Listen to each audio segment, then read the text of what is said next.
Good evening. This meeting of the Jefferson County Board will now come to order. Roll call, please.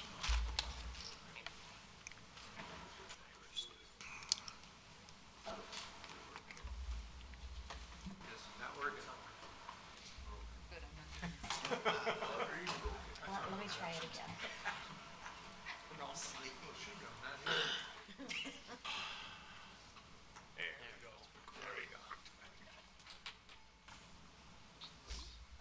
Nothing?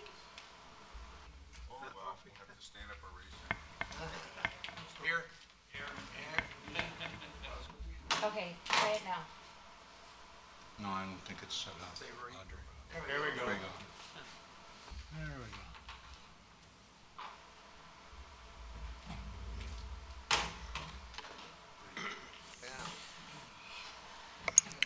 Now I'm warm. Okay, take a deep breath and move on. Okay, we have 26 present and 4 absent. Thank you. All rise for the Pledge of Allegiance. Mr. Waymeyer, would you please lead us? Thank you, Mr. Chair. I pledge allegiance to the flag of the United States of America and to the republic for which it stands, one nation, under God, indivisible, with liberty and justice for all. You're invited to remain standing for a moment to contemplate our service to the public.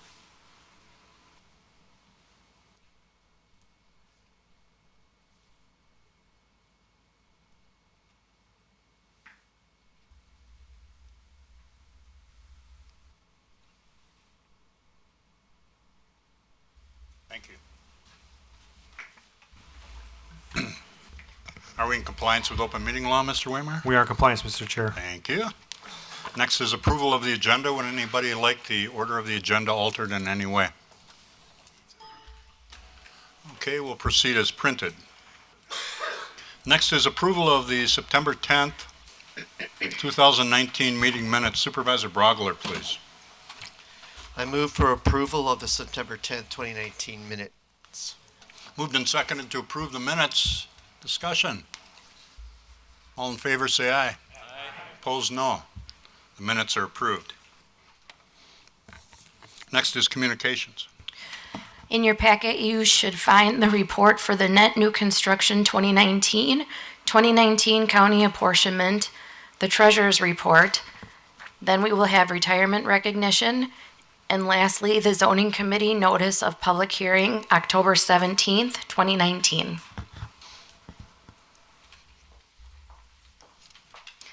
And then we have retirement recognitions.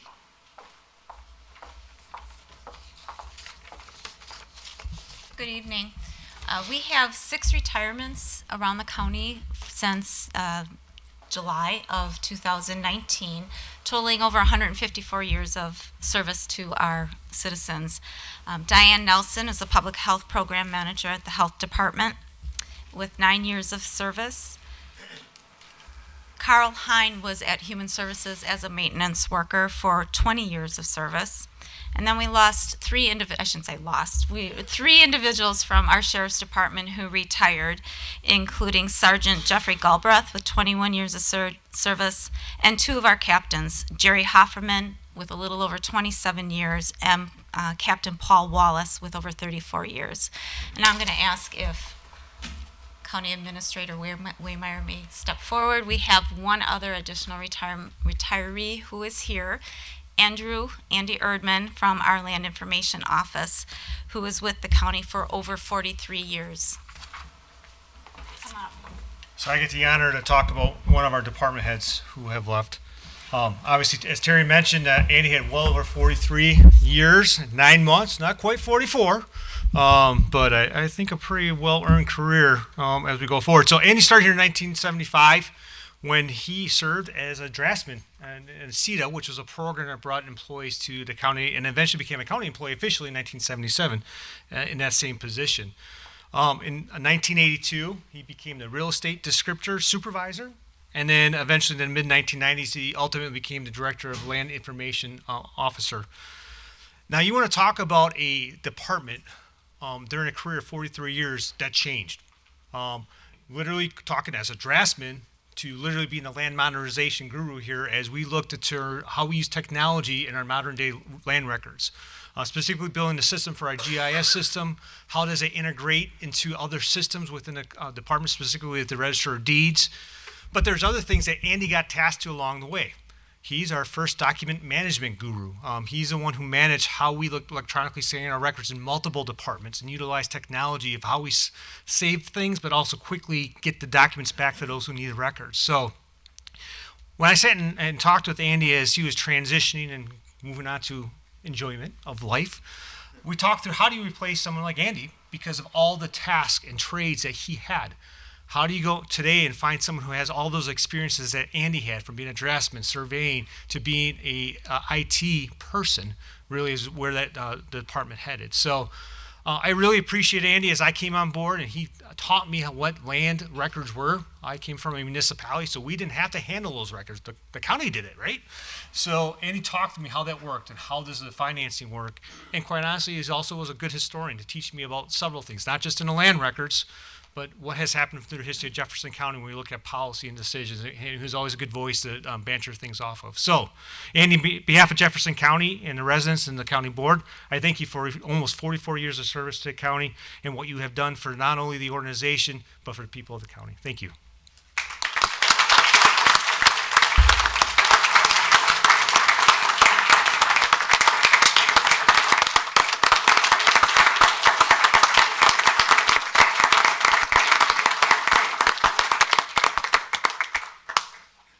Just want to thank you for the recognition, and the other thing I just want to say is that anything that we did was a team effort.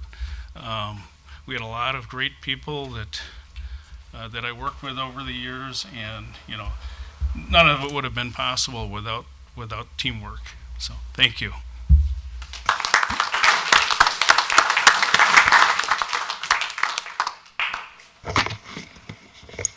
Thank you on behalf of the board. Best to you in retirement, Andy. Okay.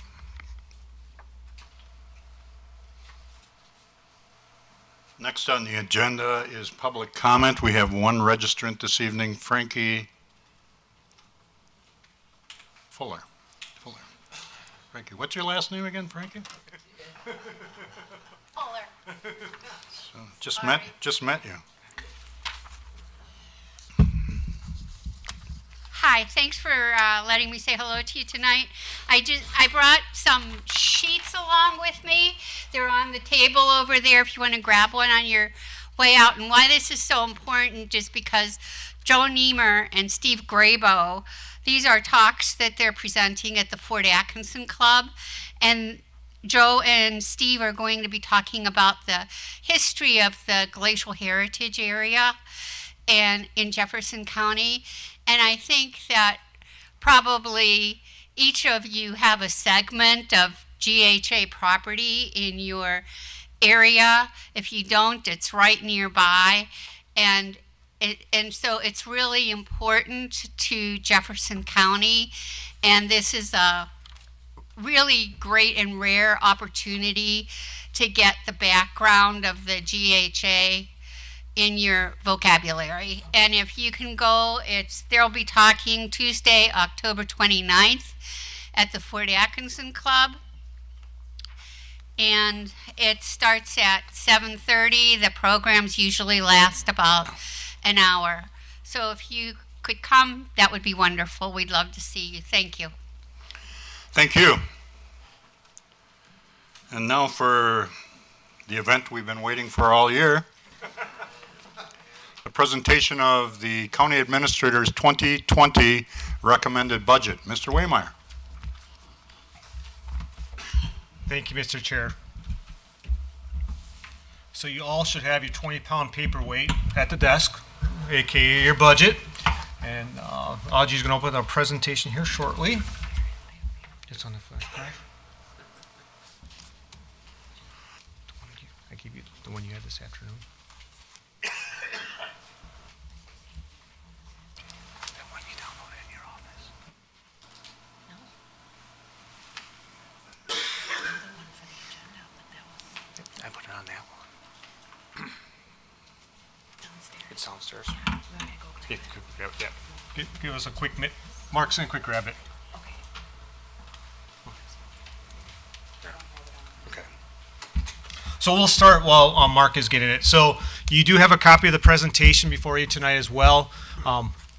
It seems like it's a little long, but it'll go quick, I promise. But I did put some page annotations next to it, so as we go through tonight, if you want to go back and reference in the budget book, you can check on the pages that we referenced tonight. So the first slide that you would see as we go through is called the table of contents. And mainly, part of the reason I want to bring this forward to you tonight is the fact that we actually have switched this up from past years. So in past years, a lot of our statistical data, demographics about the county, it would be at the back of the actual packet. But as we reviewed the Governor Finance Officers Association comments back to us about our budget, and one of the things we realized is how the importance of telling the story of the county is. And so up front, you will now see a lot of what the county profile is about right after the administrator's message. And so if there's one section, we'll talk through this a little bit, that you read and educate you about Jefferson County, that is a great document to look at. We also have the strategic plan here. One thing is we look at best practices is really how do you align the budget with the strategic plan. One thing I will note is this is the one still that was in place at the time we prepped the budget. Obviously, the board and executive committee has gone through to refine that strategic plan, so that'll be incorporating more of next year. So we want to keep the document that was in place at the time of the budget presentation. And then you go down through the list in terms of how things are set aside. So we talk through the fun stuff. Mark loves, who's not here, is the budget and accounting. So it talks through how we budget, the various standards of accounting that we have, that we follow between modified accrual and full accrual and all those fun things that Mark gets to deal with. A summary of budget info, and that's the one area we'll be spending some time on tonight so you can get that 10,000 foot view of the budget. And then the general fund is a breakdown of all our departments with the exception of Human Services, Health Department, Highway, and Management Information Systems, which are separated out. Then we'll talk through the debt service, capital projects, and our glossary. So you can, if you have terms you don't know, we got a place for that in the back. So the county profile has some various items related to it when you look through, and that's the beginning part, beginning on page 11. So it has the map, so you know where we're located. And then we talk through some of the county statistics associated with what is going on. We have a cover of the general and economic information of what's going on in the county. So everything from our largest employers to talking about some of the advantages with the education system we have. And then we talk a little bit about our location. Something we talk a lot about is our convenience of being I-94 and Highway 26. And then we start breaking down more of the statistical data, talking about the population by municipality. I encourage you to look at that. There's some positive trends in there versus what we've seen in the past few years. EAV by municipality. And when you get into this, you're going to see two different EAV metrics. One is EAV with TIF or TIDS, Tax Increment Financing District, and one without. The EAV by municipality actually will have all that information in it. And then we'll more information on EAVs, and then we talk about outstanding debt per capita, and then again, our top principal taxpayers. Now, oftentimes, while that's important in the document of why we put that in there, is we want to ensure we don't have one taxpayer that picks up the majority of that tax bill. Think about if all of a sudden I'll use a GM plant as an example, that pays 10% of the taxes to the county, and something would happen to that plant. What impact would that have to the overall tax base of the county? So the good thing is when you look at our tax base, we have a nice diversity in terms of percentage breakdown of the largest taxpayers. For those who are new to the county, but just as a reminder, when you look at every department, I quick want to highlight what's in every single department's budget. You'll see the department mission, what is their goals and objectives of relating to how they assist the county on a day-to-day basis. The department goals themselves and how it's tied to the strategic goals. You'll actually see for the majority of the departments references back to the strategic plans. These might be action items, they might be goals, they might be guiding principles or vision statements. Then they also, the departments each will go into program and evaluation performance measurements that they hope to accomplish. And then they'll have a quick narrative on factors that influence what is going on in their budget related to operations, delivery of service. And then finally, you'll see their organizational chart. How do they serve in their function, the day-to-day functions of the county? You'll see the financial summary, which is a roll-up of all the budgets. For some, it's the numbers you'll see later on in a narrative format. But for bigger departments, this is important because it really takes pages and pages of line items and put it in one sheet for you to understand what's going on in those departments. Any specific highlights that demonstrate the changes in their department's budget from year to year. And then we talk through any capital they may have. And then we show the history and trend lines of tax graphs, the staffing full-time, and any other detailed data that they may have behind it. So one area, if you look at the document of anything you look at in the next 4+ weeks, I would like you to focus on our budget summary areas I refer to them as. And this starts on page 56, and we're going to spend a little time on that tonight, all the way to page 62. There's a lot of numbers in it, but it's a very high level in terms of looking at the overall impact of the operations in the county. 56 specifically will give you that overall viewpoint of what's going on in the county in terms of budget and with the mill rate. So the next slide and the next few slides all come from page 56. So this talks about our estimated expenditures by our main categories of functions of the county. And this really comes when Mark talks about the audit at the end of the year. It's kind of geared towards those auditing functions that we break the government up by. So as I mentioned before, the general funds is pretty much every department we have with the exception of Human Services, Highway Department, MIS, and Health. Their level is about just under $37 million. The Health Department is broken out, and the main reason is it's broken out, it is considered one of our non-county-wide departments. The reason for that is because the city of Watertown has a health department, for those who do not know that. The great thing is we have a partnership with Watertown to share services in terms of health code enforcement, and it has worked out quite well for us. Human Services is an area that we continue to see growth. As you will see later on tonight, we are adding almost 10.48 net new positions to the staff, none needing property tax levy. As you may recall from past years, there's been a heavy investment by the state and feds in various functions that we do in Human Services. This year is especially geared towards family and child care as we look ahead to the future. But that is why there's a significant increase in Human Services. The debt service fund is paying still for the highway shop and the satellite facilities. That is a pretty well straight cost every single year for debt. I'm going to talk through debt a little bit later on tonight, but as at 1.136. And then the new thing you will see is capital project funds of $6 million. And again, that's an item that we will talk about tonight. MIS is our IT department. The majority of these costs are then reallocated out to the departments. A lot of this is to capture state and federal dollars for that operation. And then finally, our one enterprise fund is a highway department at $11.254 million. So our total expenditures this year is up to $85 million. But one thing as you read my message tonight, about $8.2 million of that is one-time costs. So $6 million of that is in projected capital projects, and about $2.2 million of that is potential grant dollars for acquisition of additional flood mitigation property. So that's a significant amount of that increased spending are one-time cost. Our estimated revenues. So this is everything that is not property taxes. So this comes from other resources. This includes sales tax, charges for service. In the case of Human Services, this is some of the grants they get as an example. And so you'll see of that $85 million, more than half of that is coming from other revenues besides local property tax. And then we have other financing sources. If you look at page 78, we have a detailed breakdown of how those other financing resources come into the county for various departments. But that total another $8.5 million.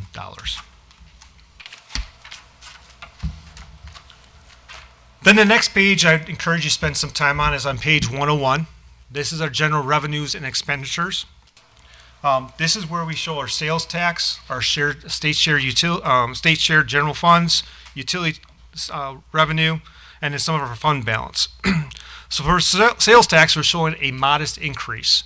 In past years, we have been a little more aggressive than $200,000. But as we look at where the trends are heading for the end of the 2019, we have concerns in terms of wanting to be conservative with that progress of growth. So we're estimating it's going to be closer to about $6.525 million, or up $200,000. As the budget has shown us, we continue to have a flat line of state shared revenue that comes back to the county. This has not changed in almost 10 years now. And we don't expect that to change in the future for the foreseeable future. So we'll continue to work with that as we move forward. I guess the win as we look at it from a state budget process is we did not lose it, as opposed to some other parts of the operation. A nice trend that we're seeing is our utility tax. In the past 2 years, we have seen on average on an annual basis that reduced in about $10,000 to $13,000 on an annual basis. It actually went up this year, back up to over $900,000 by about $10,000. This is a trend we're going to continue to see. Supervisor Christensen is on a group that helps with numerous other counties as we look at policy related to the utility tax system. It's also something we need to look at as we go in with the evolving of is solar farms come to Jefferson County or not, because that's where that revenue stream would potentially go into.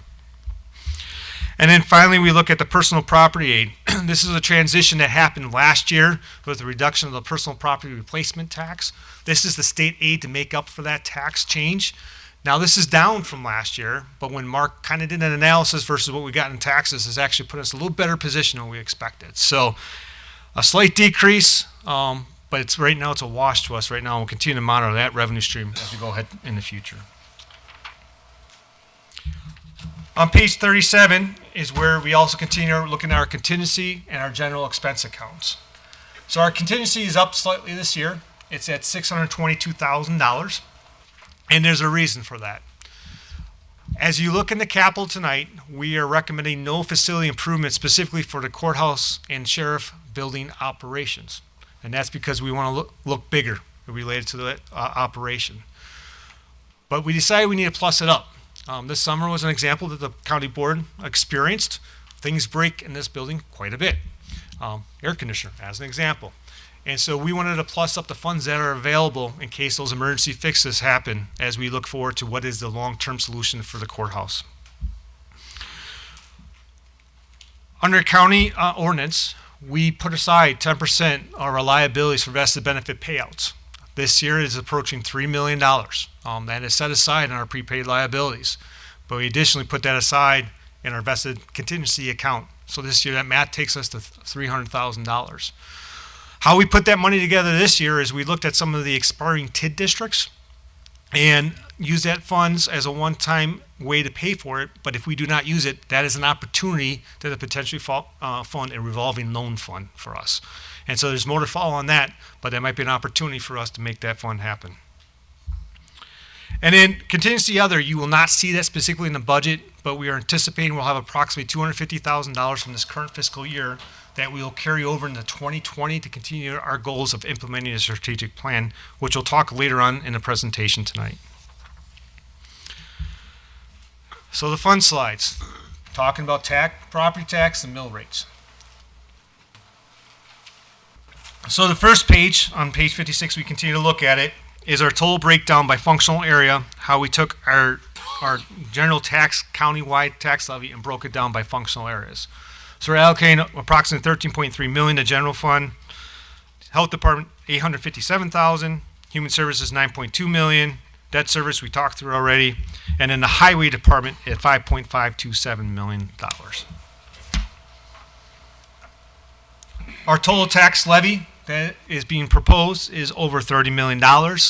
Of that, there are two non-countywide tax levies that we issue. The first is for the health department at $857,000, and the second is for the county library system at $1.19 million. As a reminder, as we've talked through in the past, the county library system is actually based on use from the preceding year, and a formula is based on how we must distribute it.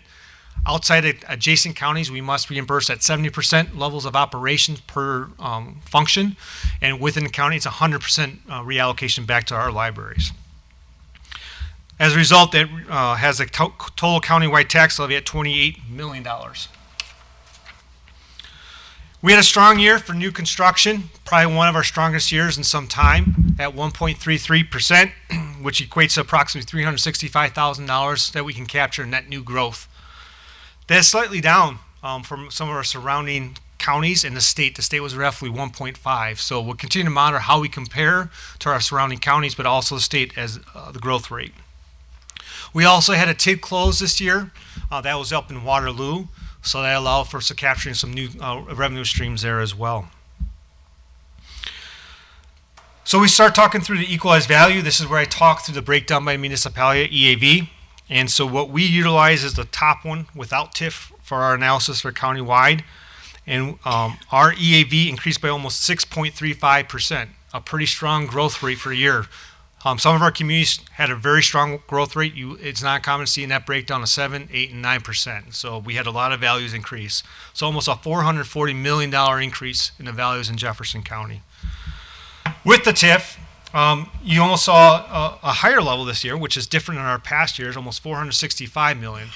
Now, although we don't use that in many of our formulas that we do, we like to track that because it helps us determine what we can capture in future years and new growth happening in those TID districts. And so that breaks down to the sheet on page 56 that tells you in a spreadsheet form what we just talked through verbally. And then we break it down by the mill rate. Our mill rate this year for operation decreased down to 3.654, and our debt decreased down to 0.154 for a total mill rate of 3.809. That is down 4.58% from 2019. So a lot of that is because of the positive growth they're seeing, a positive increase in our evaluations of our properties. So that has led to a positive result in our mill rate in terms of how taxes are distributed. And here's our graphical form on the next page of what our countywide mill rate looks like. The lower half is our general operation mill rate.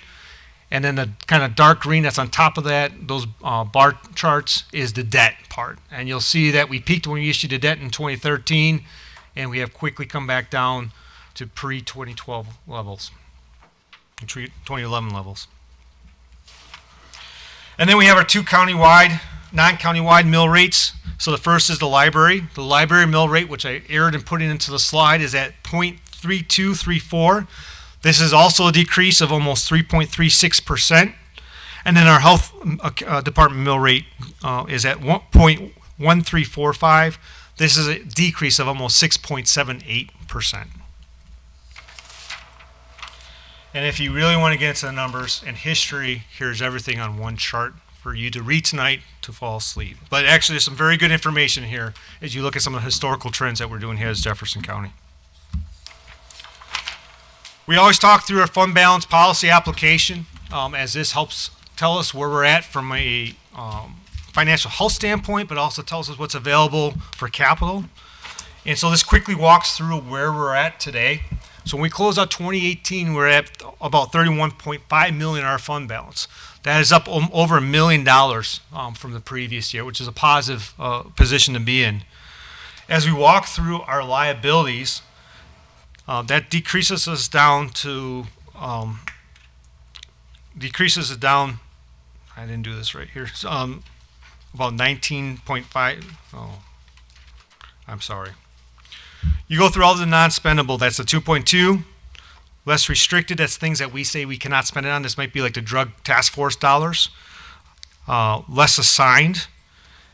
And then we have our vested fund balance there. That's at $3 million I talked about before.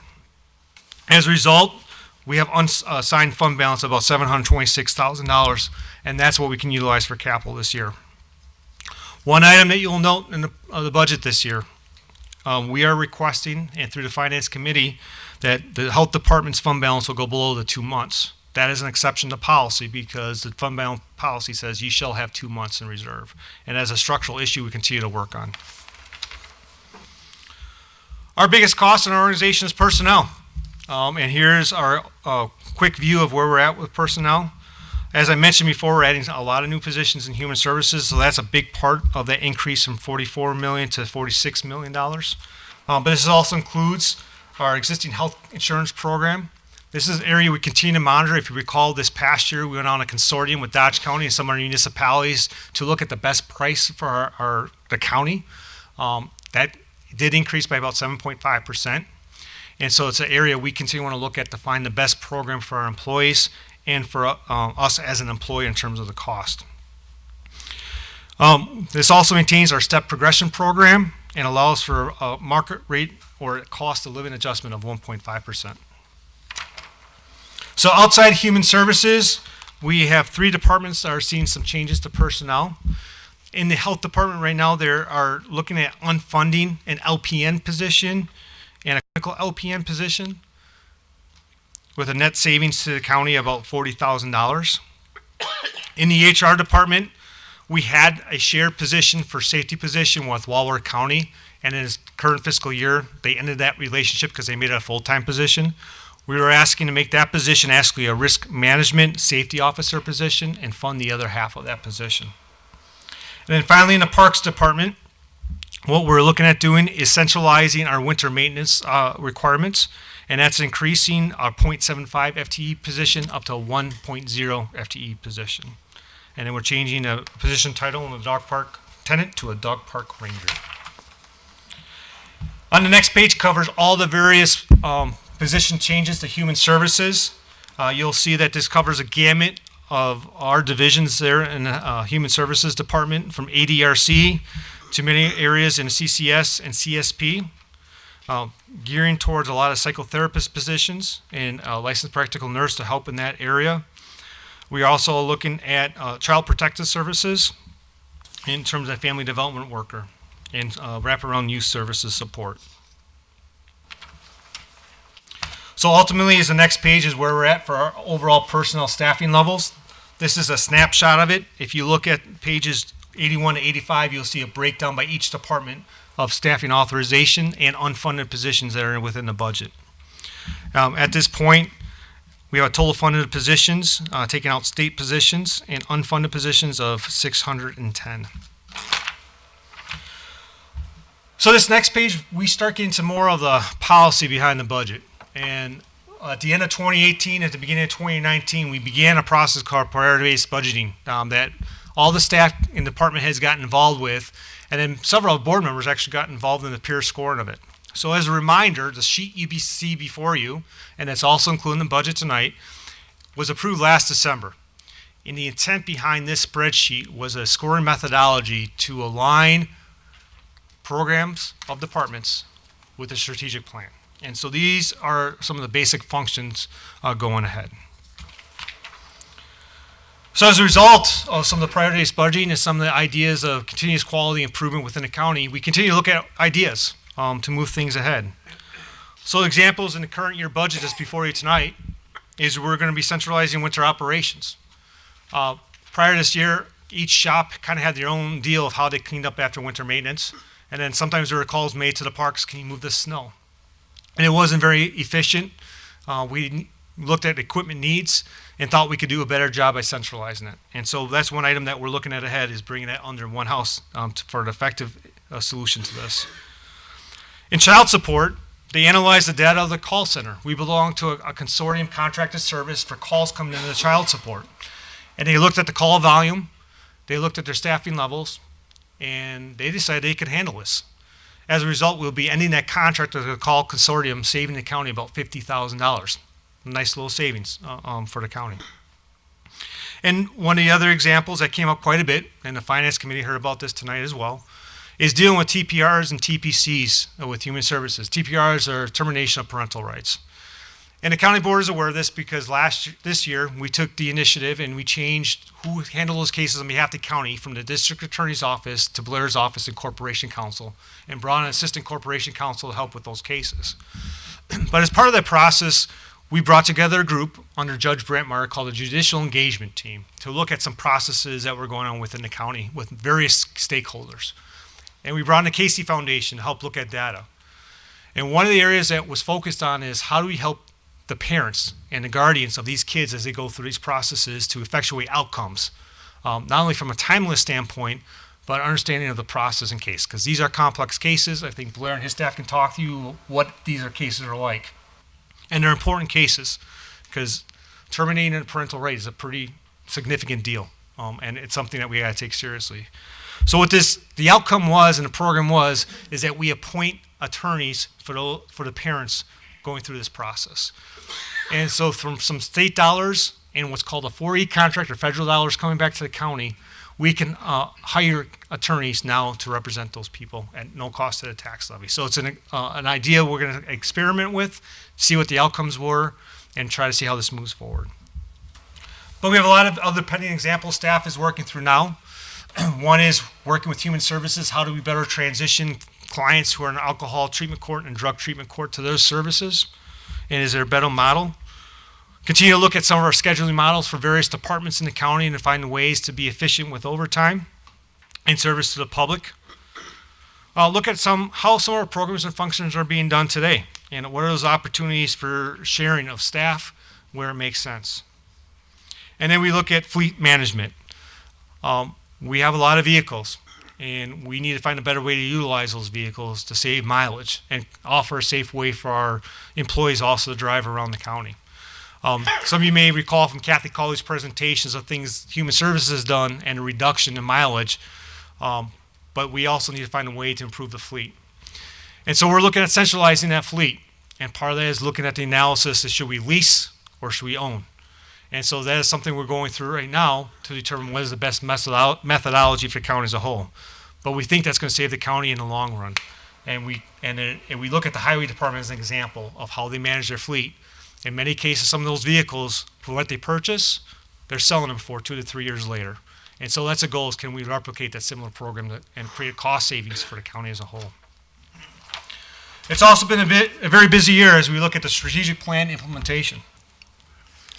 As most of you are aware, we began the process for updating our comprehensive plan and farmland preservation program. A lot of work has taken place since the middle of this year. There's 3 focus areas that are going on right now that we hope to have more information on shortly. That is dealing with transportation, housing, and opportunities to work with our intergovernmental partners. As you will see later tonight, broadband was probably one of the #1 topics we have heard on for the last 12 months. And if Amy was here, she'd be very happy for us to be talking about this. But when we did the comprehensive plan with our municipal and township partners, I think there was one topic that came in every interview to our consultants, and that was the need for broadband and the need for connectivity among our townships and municipalities and our businesses. And so part of our initiative tonight is how do we move that forward with other partners. We talked a little bit about priority-based budgeting, but that was one of the key items that was sought after in the strategic plan. Looking at our marketing plan, we did not get that to this year, but we want to carry that out in the beginning part of FY 2020. And when we say marketing, this isn't just saying this is Jefferson County. We're talking strategic marketing. We talk about how we provide the opportunities of location of where we're located, the quality of life, and the opportunities to east, west, north, and south of us in this location. And so we want to take a cohesive and comprehensive measure of how do we facilitate that. As I mentioned, we already did some things with shared services with SRF, who is our consultant for our comp plan. But we have also brought in the Wisconsin Policy Forum to look at opportunities to share services, not even internally, but actually externally with municipal partners. And we hope to be in position to have a report to share in the coming months. We talked some about opportunity zones and the impact that would have for Jefferson County, specifically in Watertown and in Jefferson, where they're located. We've had a lot of talk with the Finance Committee, and their direction is keep moving forward, finding the best ways that we can utilize those zones for development of land that's located. We've also brought in some staff to assist. Currently, right now, the HR department is overseeing the review of our personnel ordinance, but we have brought in recent retired HR directors from Waukesha and Dodge County to help us look at best practices for our personnel ordinance. So that is a project that you'll have before you, probably the first quarter of 2020. But that staff is helping us get a project done that we need to get done.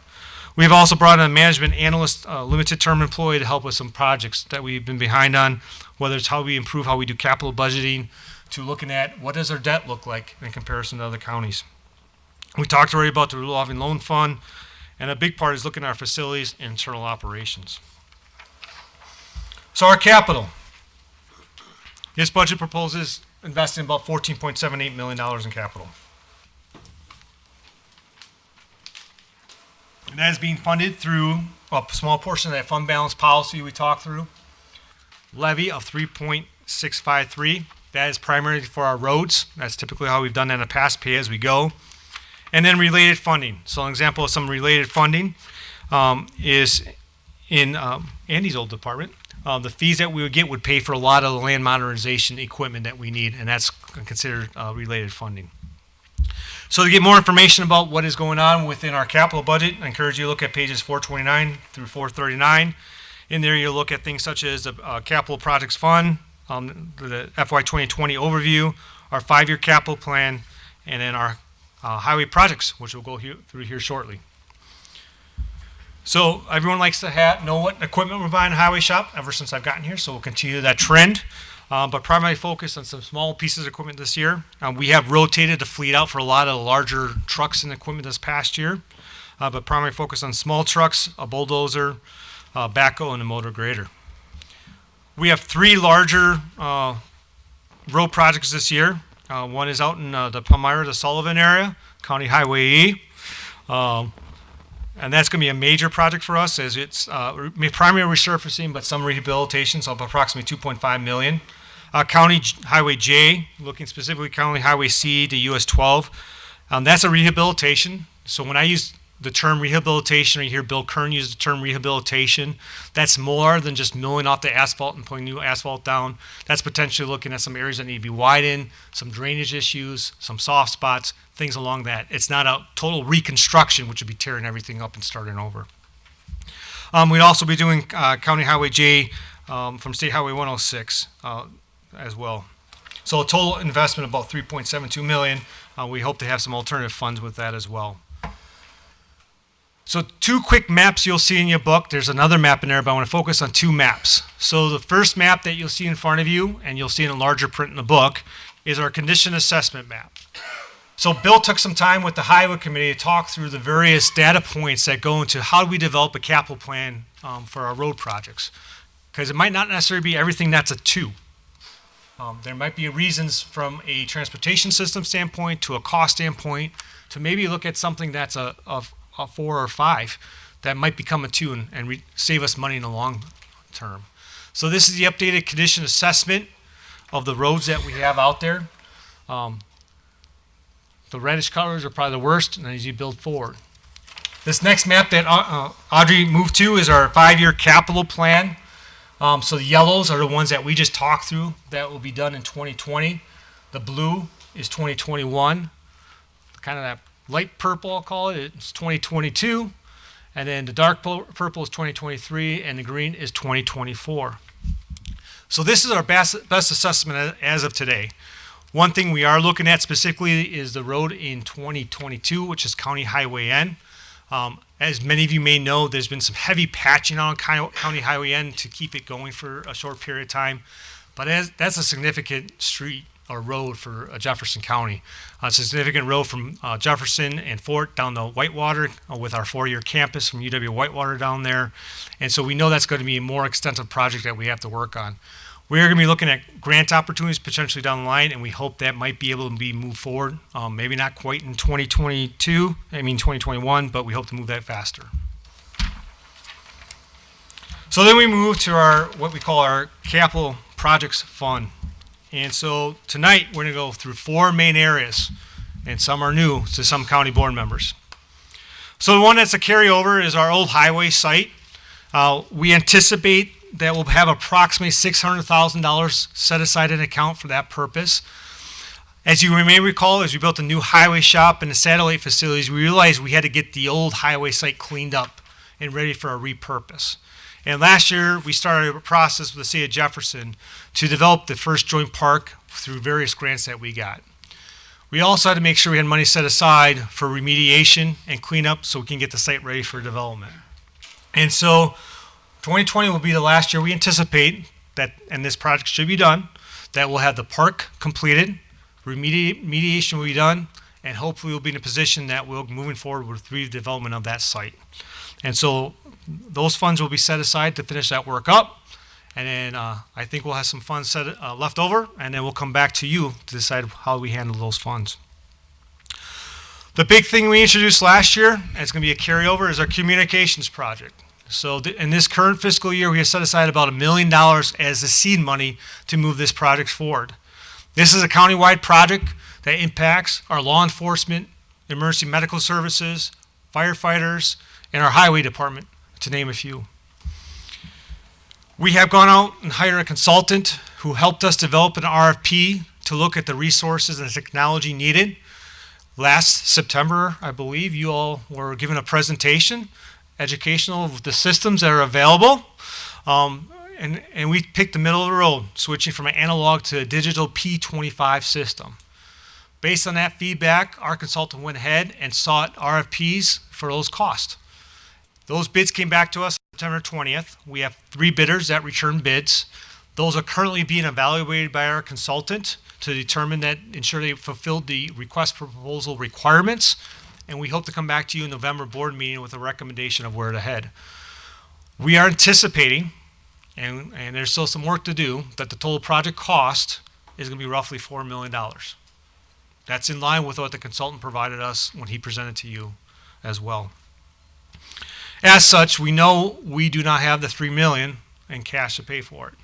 And so as part of the proposal tonight is we need to look at financing options to pay for it by issuing debt. We also believe there's a potential opportunity related to that project to look at how can it overlap with our broadband project we're proposing. We are partnering with 2 private entities, Networks and Birdtram, of how do we expand services within Jefferson County.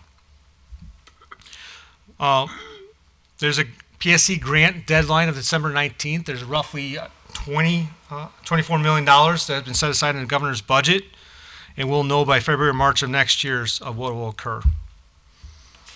And we'll get into facilities in just a minute. So earlier tonight, and this is not in your slide deck because we were talking to Finance Committee, but we were asked to start running some scenarios related to what does a debt issuance looks like.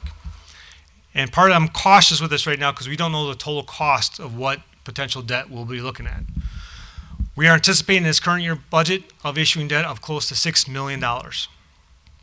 And so how that breaks down is we look at what our current mill rate was. So if you recall, we said that was 0.156 in the earlier slide for debt.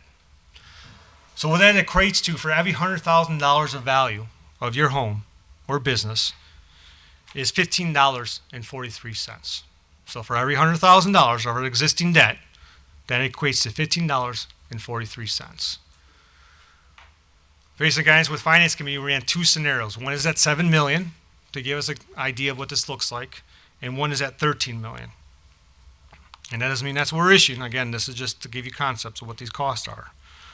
Structuring our current debt load right now for a $7 million issuance over 20 years, that $15.43 per 100,000 would go to $19 per 100,000. If we take that analysis to the $13 million debt issuance, that takes that $15.43 to $23 per 100,000. So we'll continue to have these conversations as this unfolds. One thing I will tell you tonight, just because it's in the budget, that does not mean you are issuing debt. There's a separate legal process to how that occurs. There's public hearing processes to how that occurs. So there's multiple opportunities to have those conversations, but we are introducing it tonight as how we fill our needs for capital. So I kind of highlight our broadband planning process so far already. We do have our pilot project that's in the city of Jefferson, the south part, along also out in Hebron. We also, as you may recall, there's a grant that was awarded to the town of Watertown that also impacts Exonia that will help us expand the network as we do capacity building. We are looking at several partnerships for this project. I mentioned a couple of the private partners already. We also believe, based on past grant applications, we should involve Thrive Economic Development Organization. We believe that is probably one of the best ways to move forward as a partnership with them and with Dodge County. But as part of this, we need public support. And if what we heard from our interviews with all the communities is any indication, we know we'll get letters of support. We hope we get letters of resolutions from our townships and municipalities to support how do we expand broadband services to our community. We want stories. One thing is we've talked to our libraries and did some analysis of how often are those Wi-Fi spots handed out to our residents. And in comparison with Waukesha, because we're in the same library system, and it's night and day differences. They will tell you stories how people stand in line with family members. Dad turns it in and mom's right behind so they can check out right away. So they have internet. It's the stories of kids going to the parking lots of McDonald's so they have ability to do homework at night. So that's what this project is kind of about. It's how do we help our business? So as part of this, here's our tentative maps, and it's, I guess, really hard to see here.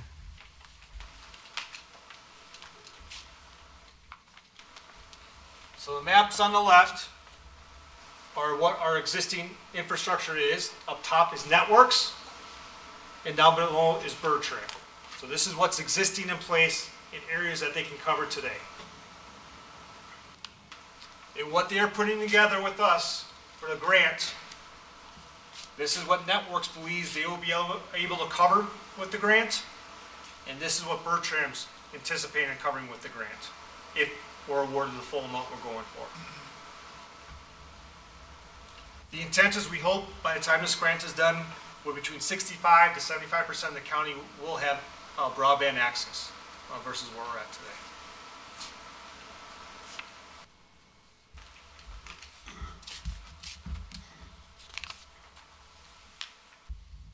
So we've talked through a lot of our facilities. And one thing, as we began the 5-year capital planning process, we identified a lot of deferred maintenance that needed to take place, not just in the courthouse and the sheriff's department, but in several buildings across the county. And we specifically talked about the South Campus, which is our Health and Human Service. And I'll show you some pictures shortly to help you define where that area is a little bit better. But when we looked at the 5-year plan, there's close to $3 million of capital needs for the human services and health departments and the ancillary buildings, which includes the Leader House, our workforce development site, and our Hillside offices, which was built in 1934, actually as the original TB nurses' dormitories when that service was provided by the county. And so as we started looking at that and the increasing capacity and needs of operational capital, it was that time when talking with finance and the Buildings and Grounds Committee that we thought it made sense to do a bigger project up front. So part of our recommendation tonight is to look at a heavy focus on the South Campus of those $3 million in projects, and during the next 6 to 8 months to bring resources in to assist us to review the needs of the courthouse and the sheriff's facilities. Now, as you'll note, our recommendation is to look at the existing facilities we have and reuse those facilities. This is not to build new. We think that's probably the most cost-effective way to keep these facilities going for the long term, and to also look at some of our operational needs that we may have in efficiencies of how we provide service to the public. So for those who do not know, here's our South Campus. So A is our Leader House. This was built in 1996. If you've ever been out there on Axe Road, it's kind of tucked among the trees right now. We actually just built a large retaining wall. This is an important facility. This is a 24-hour facility. This is our crisis stabilization facility. So it provides a valuable need for our county and communities. B is our main facility, Health and Human Services. This was actually built in 2 phases in 1980 and 1995. They've done quite a bit of work, but there's still some envelope issues that need to be done that are close to over $1 million. As I mentioned, Hillside, I said 1934, I was wrong, it's 1938. But that's right adjacent to our Health and Human Services facility. We also have our Birth to 3 program in there as well. If you've ever looked at that building, that thing is not going to move. I realized that when we tore down the old nursing home. The first building built was probably the toughest building to tear down, right? So that's how they were built. But this is a pretty tough building. But there's some definite needs to make it a more facilitated a building for our operations. D is just our maintenance shed, but we're looking at placing office work in there. And then E is our newest building on the campus out there, and that's probably what most of the board is familiar with. That's our Workforce Development Center, also where UW Extension Economic Development is housed, and that was built in 1999. But our courthouse campus is no different, and as I talked to some folks, I realized we probably need to identify some spots on this map for everybody. So A is our courthouse where you're at today. Is actually where we're sitting today was built in 2 phases in 1961 and 1966. As we realize, most of that infrastructure is still original, which is great. But it also means when we start trying to get parts, it gets a little bit hard for fixing air conditioning and the like. And so that's something we need to look at. The Sheriff's Department jail and some courtroom expansion was done in 1991. For those who do not know, we're looking at some emergency repairs in the Sheriff's Department right now, specifically dealing with glass and some power issues and some HVAC issues as well. So the Finance Committee approved last month moving some of those funds over to help get those things fixed immediately. D is county parking. So if you're ever looking for parking, by the way, great place to park. If your courthouse lot is full, but that was done about 3 years ago when we acquired a house on that corner. We had a couple different parking lots that were kind of assembled together, and we decided just to level it and put it all into one large parking lot. E, that's on the north side. That's actually the Elst old law firm, and there's a little white house behind that. We bought that about 2 years ago. We are looking at what to do with those facilities, specifically in terms of probably parking. We are using the White House actively right now with Human Services from a housing, and it's a cost-saving method for Human Services right now. We also lease property from the bank across the street that's symbolized by F. We have approximately, I want to say, 18 parking spaces over there that we generously work with Premier Parking on. They gave us a great deal, so we love that because it helps with the parking situation. And then our oldest building is C. That's where our MIS is actually housed, and that's our oldest building we own, built in 1880. So as you can see, we have some facilities that we need to continue to attend to. But those are our main facilities. This next list is just a sampling of some of the other facilities that the county manages. And based on some comments received from the Finance Committee, they thought it was good to educate the whole board of the magnitude of number of facilities that we do have and we're responsible for. And so we do have a park maintenance facility. That is a great facility built in 2002. The Sheriff's Annex was built in 1972, but we did do some work in 2013 and 2014, so it's in pretty good shape. We got some things we have to work on out there, but it's in pretty good shape. The training facility for the Sheriff's Department is up in Lake Mills. We recently are beginning a process to build an outdoor shed up there to store some equipment. We took the garage that was there to make it an indoor training facility along with a jail simulation area so we can train our deputies on those areas. And then the fairgrounds have had some improvement in the late 90s, but we have a lot of facilities out there that we got to work through, right, Amy? And then I don't want to limit the parks facilities because we have some significant structures in some of our parks, like shelters and bathrooms, and we have about 14 of our parks that do have shelters. And then most of you know we've done a lot of work in the highway departments and the satellite shops. So these last two slides, and somewhat are repeats from past years. And as I kind of went through with Mark on this today, we said, what do we keep or not keep? And we thought this was a good thing, just as some constant reminders to the board as we look at the budget. And so financial outlook. As in any organization, you have challenges and opportunities. The good thing, in my opinion, is our opportunities outweigh the challenges. As we look through our fund balance, we look at things that we've done from an investment standpoint. We look at the organization in terms of looking at how to perform better and looking at continuous quality improvement and utilization, performance-based, priority-based budgeting. I think that really helps us to look ahead to the future. We have our location. We talk a lot about the opportunities of the location between the two metro areas of Milwaukee and Madison. And we're noted for a lot of our proactive planning. But that proactive planning also has to be execution of that planning as well. But we have a lot of the same challenges we talked through last year. Infrastructure, we heard a lot about that today. The rising costs of IT. The issues of alcohol and drugs.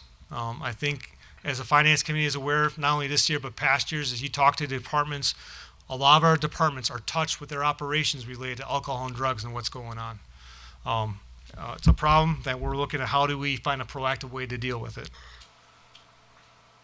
Human Services Board is well aware of this, but out-of-state placement and hospitalizations, those can hurt a budget in a heartbeat. Sometimes when we look at out-of-state placements, we're talking anywhere from $10,000 to $30,000 a month. So if you look at a long-term placement, how quickly does that go? Last year, this board authorized us to actually set up a secondary fund balance for Human Services for just that case of about $650,000. Another fiscal prudent move to make sure we're protected for unexpected expenses such as that. So the last slide is that policy conversation, and you'll see a little picture up there. And the story doesn't change of what we've talked through. You know, it's the endeavors and the opportunity to look at how we operate. You know, one of the things as we talked through, why did we do priority-based budgeting? It was to ask questions. It was to look at data. It was to look at how do we transition programs from one generation to the next, and does that still make sense? What is the data telling us? I think people would be surprised, or probably not surprised, how much data do we have out there as a county? But the question is, how do we utilize that data to make good, sound decisions? How do we tie this into GIS? So Andy left. I guess I got him tired of my speech, but you look at what his staff was starting to do with GIS as a whole and how we take data to make decisions. It's impressive. So an example is Human Services got a grant to look at calls for several of our licensed facilities. As we've told a few committees, we have the second most licensed facilities in the state, only behind Milwaukee County. And so part of what we were looking at is where were the calls coming from and why? How often was EMS being called? How often were our law enforcement being called? And what were some of the root causes of those issues? And that was mapped out. But what's the future of GIS? How is that going to help us in terms of making decisions? Not just from staff, but from the board to look at this information. We talked about the needs of the capital budget, and that's an area of improvement we want to make. So tonight, part of our goal is how do we reset that capital budget by making investments. But we also want to look at it by functionality. We talked about fleet management, about centralizing it, but there's some other areas we wish to centralize more for efficiencies and economies of scales and purchasing. Personnel. Do you ever any need of how do we recruit, how do we retain, how do we build skills, and how do we develop? So the picture before you is from 2 weeks ago now, right? 2 weeks? Okay. So this past year, Wisconsin Counties Association partnered with UW Extension to develop a program called Leadership Wisconsin. And we offered it to our department heads of folks who are getting ready to move up and look at leadership opportunities within the county. And we had 5 individuals take part in that session. This was a 9-month program. There's in-class learning, there's webinars, there was homework that they had to do, but they made it. And I think we had a couple of supervisors at that graduation as well as part of the Counties Association. I think we had about 1/5 of all graduates in the state came from Jefferson County. Something to be pretty proud of what they did.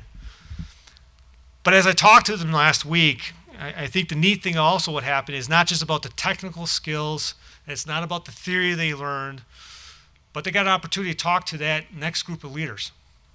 They had a chance to network with their own compadres here within Jefferson County they maybe didn't always talk to. And they now have a resource here locally as they look and learn to become our next leaders. 2 of those folks are now officially department heads. 1 is an interim department head, and 2 others are looking at advancement as well. That's how we do succession planning and look to the future. And there's some other programs too. Amy Listel's here, our Fair Park Director. She participated in a National Counties Association program. It was all virtual learning, but it was a similar thing. How do you build leadership skills up? And that's something that Terry's been working on with several staff for the future from HR. But that's something we think we need to continue to invest in for the future. We already talked about the fund balance use and specifically the health department, how does it look for the future? We've talked to Finance Committee a lot about projection and financial forecasting and how does that look for going into 2020. And then we look at that crystal ball. And so as I ask you all, as you look at the budget and you look at that crystal ball of the future and how we prepare ourselves for the next 10 to 20 years, go back to May when I gave my annual report. And there's some data points I put out. And I want you to think as we look at those data points, what are those data points you want to change?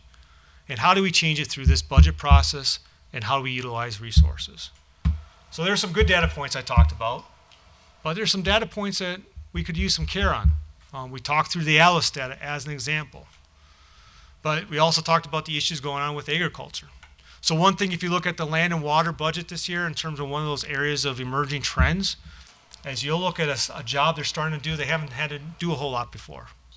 And that's closing out of manure storage. Well, what is that tied to? I think most of you realize it's tied to farms that are closing and losing dairy production and cattle production, okay? So that tells us there's things we need to continue to be looking at of our ecosystem and that data that's associated with it for the betterment of all. And so that's our goal of this budget, is to look at the resources that you entrusted us to move forward, not only at the county level, but the state and federal level, is how do we effectuate those changes for the positives for everyone. And so as you look through this, please feel free to ask questions of myself, Mark, our department heads, and a lot of staff. Finance Committee got a whole week of this. We could go for a while here, but that'd really put some to sleep. But ask them as well, because that's a very educational experience to go through, but take a look at that. So what are the next steps? So tonight obviously was a proposed budget. Tomorrow morning, this budget will be put online, so everyone will have access to it from the public to review and start reviewing and ask questions. From October 10th to November 4th, we will begin the supervisor amendment process. So at your desk tonight, you have 2 pieces of paper related to the supervisor amendment process. This identifies the key dates that we're doing right now. It also includes a form to turn in. We are asking that any amendments are turned to my office by November 4th at noon. The purpose behind that is so we have time to evaluate any proposed amendments for the fiscal impacts so we can properly do an analysis and provide that information to the Finance Committee. The Finance Committee will meet on November 7th at 10 o'clock to take up any amendments that are proposed, and it will make a recommendation to support it or not to support it. However, all amendments do come to the county board floor. The Finance Committee is just a recommendation to the county board to accept those amendments or not. I do ask as you look at this form to fully fill it out. As you look at this, the budget is tight. And so if you're asking for an increase in expenditure in one area, I need to know where you would like that revenue to pay for that expenditure to come from. So please look at that, because that's a question I will ask before we finalize this. And then November 12th is our budget meeting to act on this. As a reminder, October 22nd, and this has been noticed, is our public hearing. So that's the opportunity for the public to speak to the county board on what they see in the budget, or maybe what's not in the budget that they would like to see for your consideration, so you still have time to make recommendations back to the Finance Committee. And so, Mr. Chair, with that, I leave the remainder of the meeting to you.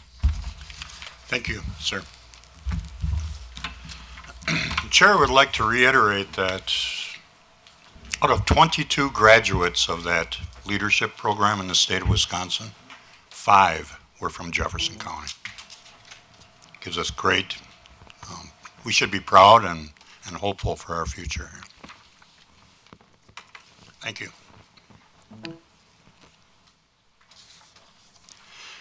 We now go to committee reports, resolutions, and ordinances. First to the Finance Committee with a resolution entering into a contract for auditing services. Supervisor Jones, please. Thank you, Mr. Chair. In 2014, Jefferson County contracted with Skekich LLP to provide auditing service for the county through 2016. In 2017, the county approved an extension of the contract through 2018. County administration decided in 2019 to seek requests for proposals for auditing service for 2019 through 2021, with an optional 2-year extension through 2023. The Finance Committee, in consultation with Finance Department staff, reviewed the proposals to determine which firm should be awarded the contract based on criteria such as cost, ability to meet the requirements set forth in the request for proposal, experience, and audit approach. The Finance Committee considered this resolution at its meeting on September 10, 2019, and recommended forwarding to the County Board to approve contracting with Clifton Larson Allen for county auditing service as the lowest possible bidder. Now, therefore, be it resolved that the Finance Director is authorized to negotiate a contract with Clifton Larson Allen at a cost of up to $208,000 and for such a number of years, up to 5, as approved by the Finance Committee. Fiscal note, the cost of the 2019 audit services are currently budgeted in the proposed 2020 budget. Mr. Chair, I move for passage of this resolution. And it's resolution number what, Audrey? 41. I'm sorry, 2019-41. Moved and seconded to enter into a contract for auditing services. Discussion. Supervisor Mode, please. I just have a question why Clifton Allen was selected over Whiffley when there's a $14,500 difference. Mr. Waymeyer, would you like to take that or defer to Mr. DeVries? Mr. DeVries, please. So there were several criteria that we evaluated the proposals on, and these were all spelled out in the RFP. One was the completeness of the proposal in accordance with the request. Another one was experience with other Wisconsin counties. A third one was ability to meet requirements. set forth in the request for proposals, and the fourth one was cost. So it wasn't just a decision based solely on cost. Whipfly, we understand that they are a good firm. They're qualified firm, and they do 4 or 5 counties over on the western part of the state. But we just didn't. Their main partner was out of Eau Claire, who would be advising us, and we like the local, more local attention. We'd like to see more of the partner approach. So when we looked at the audit approach, one of the things that we really liked about Sikich was the heavy partner involvement, but obviously they had a much higher cost, and so we decided we couldn't go with Sikich. CLA is located out of Milwaukee. I'm familiar with their partner. I've worked with him before, and I know that they're a good quality firm. And when you look at all of the counties that they do throughout the state of Wisconsin, they're one of the probably most heavily concentrated firms with county experience here in the state of Wisconsin. So that was really the driving force behind that, was that kind of partnership to be able to work with a firm that's got that kind of broad reach. I'm familiar with both firms, so I was just curious what the difference was. Thank you. Thank you. Any other questions, discussion? We'll have a roll call vote, please.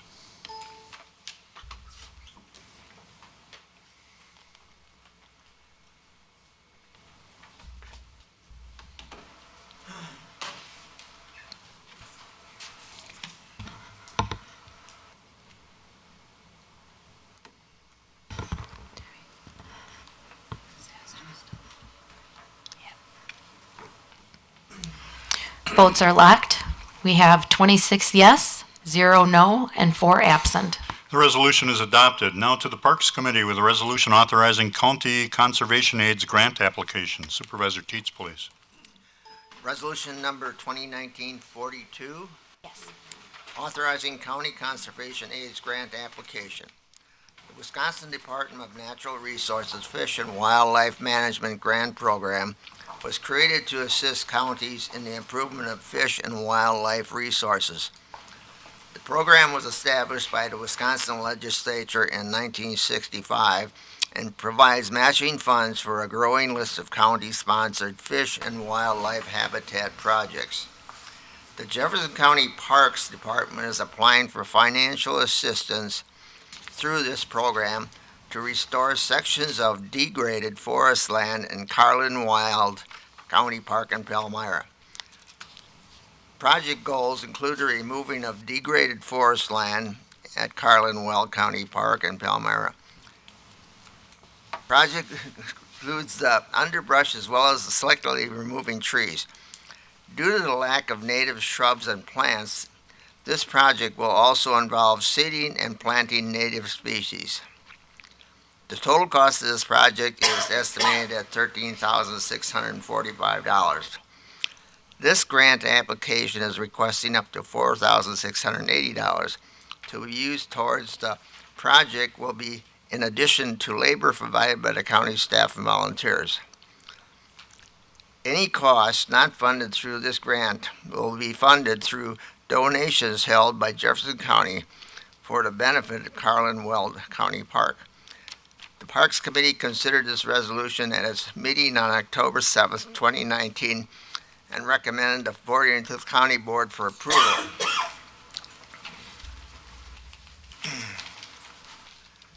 Fiscal note.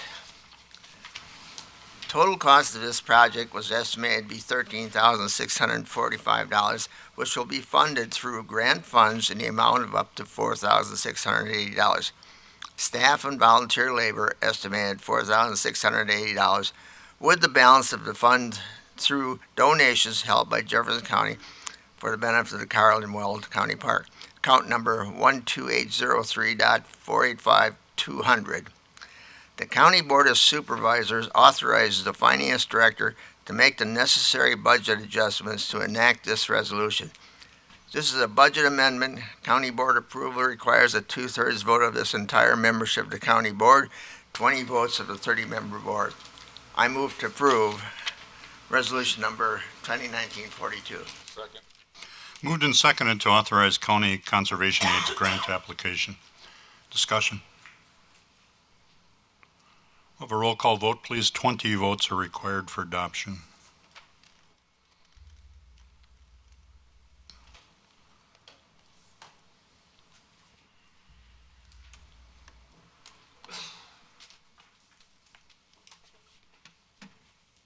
Votes are locked. We have 26 yes, 0 no, and 4 absent. Resolution is adopted. Next, also from the Parks Committee, a resolution accepting the bid for interurban trail fencing. Supervisor Teets, please. Resolution number 2019-43, accepting bid for the construction of interurban trail barrier fencing. The Jefferson County Parks Department is continuing construction of a recreation trail for hiking, biking, and cross-country skiing on right-of-way owned by We Energies. The proposed trail is 10.96 miles and connects the city of Watertown with the city of Oconomowoc. This off-road paved trail connection is being built on the former interurban rail line. The path cross-section consisted of a 10-foot wide asphalt surface with 2-foot wide aggregate shoulders. In an effort to promote trail safety, the Parks Committee is recommending the construction of a fence along section of the trail that border hills and potentially dangerous drop-offs. Bids were solicited and 6 vendors submitted proposals. The Parks Committee considered the proposal in its meeting on October 7, 2019, and voted to forward this resolution to County Board to accept the bid of Lemke Fence at a cost not to exceed $75,833. Now therefore be it resolved that Lemke Fence is selected as the successful bidder to construct the barrier fencing along sections of the interurban, and County Administrator is authorized in the contract for the Lemke Fence at the cost not to exceed $75,883. Fiscal note, funding for this project has been allocated in the 2019 parts budget. Lemke Fence was selected as the successful bidder, even though it was not the lowest bidder, because Lemke Fence has consistently performed well on previous projects for Jefferson County, and the cost difference between the bid from Lemke Fence and the next lowest bidder is minimal. I move to approve resolution number 2019-43. Moved and seconded to accept the bid for interurban trail fencing. Discussion. Roll call vote, please.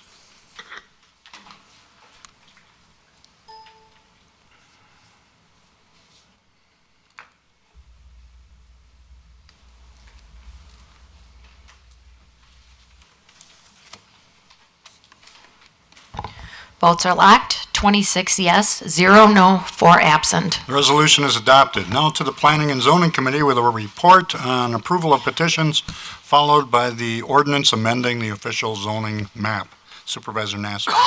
Report to the honorable members of Jefferson County Board of Supervisors. Jefferson County Planning and Zoning Committee, having considered petitions to amend the official zoning map, Jefferson County filed for public hearing, held on September 19, 2019, as required by law pursuant to Wisconsin statutes. Notice thereof having been given, being duly advised of the wishes of the town boards and the persons in the areas affected, makes it hereby following recommendations. Approval of petitions. The petition numbers as listed below. Dated 30th September 2019, Blaine Paulson, Secretary. Which leads us to the ordinance 2019. 8. I move for the approval of the ordinance as printed. Moved and seconded to amend the zoning ordinance as printed. Discussion. All in favor, say aye. Aye. Opposed, no. The ordinance is amended. Now to public comment of a general nature. Would any member of the public wish to address the board at this time? Seeing none, we go to announcements. Are there any announcements? Mr. Waymire. Just to reinforce, we do have a meeting in 2 weeks, October 22nd. The main purpose is the public hearing, but I would anticipate we're going to have a few other items on the agenda tonight, some of some significant discussion and education. So please keep that as a reminder when you plan your schedule. Thank you. 2 weeks from tonight, 7 p.m. here. Any other announcements? Moved and seconded to adjourn. Is there any objection?